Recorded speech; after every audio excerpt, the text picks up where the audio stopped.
My dear friends, as I promised that on this series, that after the first one, I would like to share with you some brief but some reflections on friendship. As I tried to present in the first one, that friendship is that good news, that platform or through on which love flourishes in marriages and in human life, actually. Today, I will look at this friendship based on pre-Christian understanding and on the Christian view, Augustine and Aquinas, on what they see as friendship. Plato, in one of his dialogues, Lysias, as he always did, puts comments in Socrates' mouth, reflecting friendship as the union of two persons in mutual affection and remembrance of one another.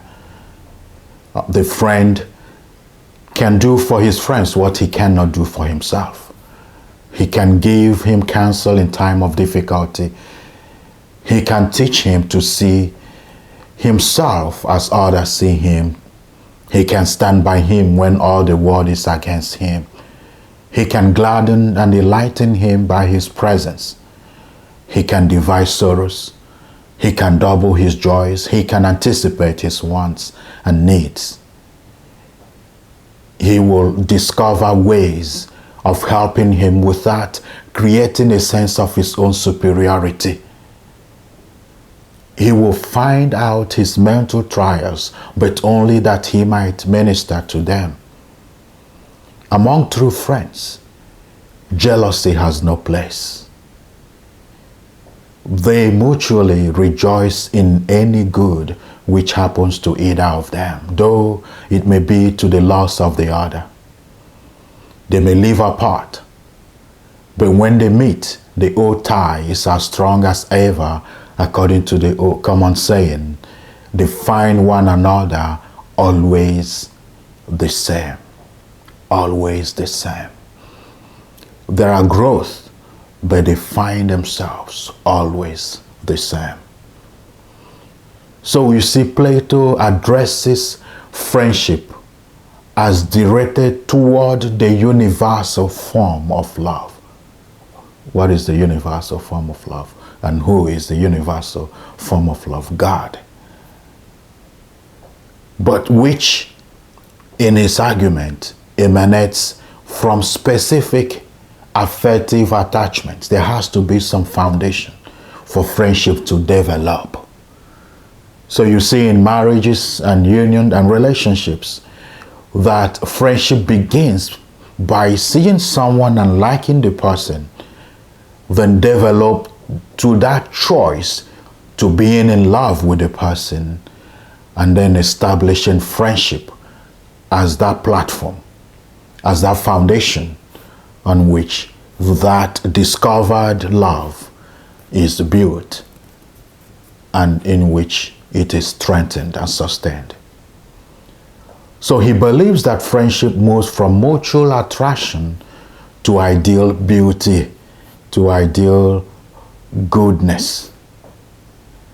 On the part of Aristotle, he sees friendship as either being a virtue itself or as involving virtue which leads to happiness. It's either a virtue or it involves a virtue that leads to happiness. So Aristotle identifies friendship as a necessity for a good life and as a choice people make if they are to live in a community. If they are to live in a community. If couples are to live in harmony in their relationship, then they must make that choice for friendship as a necessity. On the part of Cicero, whom we know a lot, he wrote a lot about friendship, acknowledges that we come into contact with people and in most cases treat them as friends. So there is encounter there is mutual attraction, there is that engagement, and then we'll make that choice to treat them and see them as friends. And he says there are two categories, there are two levels here. The first level, when we encounter people, is on the level as we treat our business associates, as we treat our colleagues, as we treat our classmates or playmates or teammates. But he goes further to express or make a distinction between these acquaintances on the first level, like classmates or playmates, and those to whom we truly bind ourselves at a deeper level. So you see, no matter how friendly a wife or a husband is to the other person, they don't bind deeper as they would bind with their spouse. This second group of people or level is rare.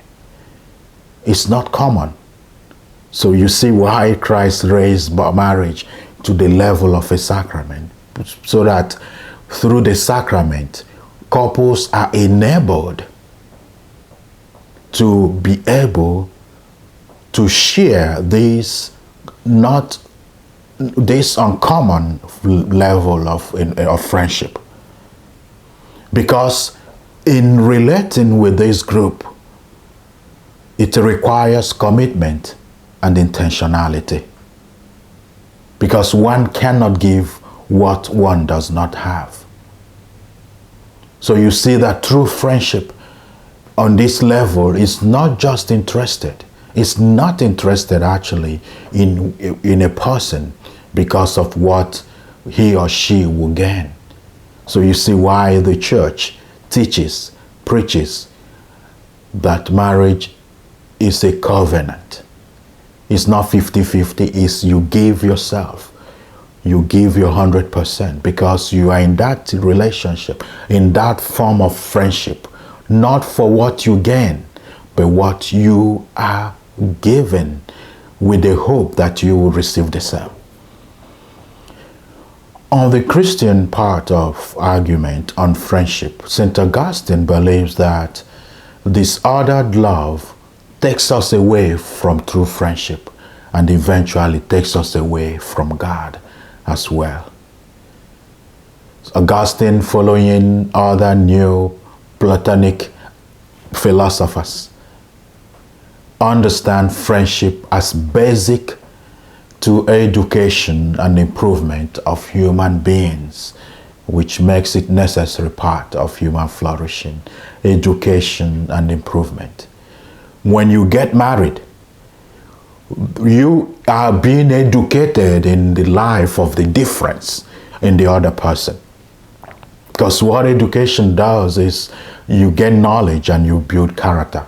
So you gaining knowledge and building character that support the difference in the individuality of the couple so that they can flourish together and be truly the witness they ought to be among the people.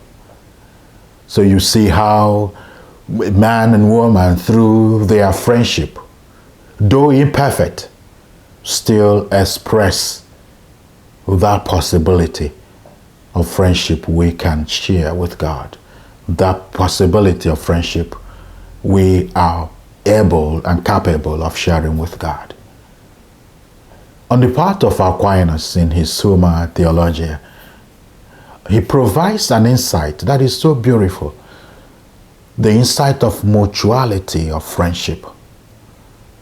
That because since friendship involves mutuality, so there is a give and take, which speaks of humility. That you don't just give without receiving. You ought to give and receive because true friendship is dependent on mutuality. It's built around, it's flourished, it's nourished, it's watered, if you like, with the mutuality that we share in this form of friendship. So there's an implication here. It means that communication which means there is need for communication, which means that I cannot be friends with people who fail to acknowledge my friendship with them by not communicating their acceptance in either words or action.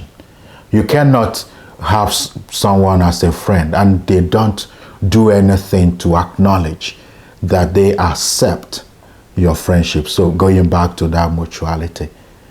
So this condition actually, or incidentally, also signifies that friendship constitutes a particular form of goodness, specified by recognition that the friendly gesture is acceptable, that my expression of my friendship with you is okay. It's okay. And here a little bit you see why love is not that enough. You hear couples say, I love him so much. But it seems that he or she does not love me in return. This is what is missing. The absence of mutuality of friendship. That you see the person as object to be loved, as a person to be loved. But because there is no platform for that love to flourish, you feel like you're just giving without receiving. You feel that you are being deprived something, but because we don't understand this, and most people don't talk about this during marriage preparations, it becomes, you can't pick it. You just struggle. You just suffer. And you don't understand what is lacking. So for Aquinas, friends share something in common. And that which they share in common leads to a higher goal. So you see that marriage points to a higher goal. Paul talks about that marriage signifies the love that exists between Christ and the church. And in my argument, marriage points to the possibility of friendship we share with God. And the incarnation proves that right. That it is only the incarnation that flattened our relationship with God and makes it personable, that makes it relatable, that we are able to call him Father because we have seen the Son, who is God himself. So Aristotle gives us an insight to three forms of friendship: utility, pleasure, and virtue. And only the friendship of virtue is true friendship. Friendship of virtue is a choice we make. And Aquinas would seem to argue that friendship is not an act based on feeling, but a habit, or if you like, a character, a sort of virtue based on a choice. I choose you to be my friend, with the hope that you will respond by accepting my friendship, and then mutually we share some things in common that leads us to a higher goal, that leads us to God. That is the flow, and that's how it works. So my dear friends, whereas Augustine sees friendship as the telos, the end of marriage, Aquinas, on his own, addresses friendship as a sine qua non, as the DNA of marriage.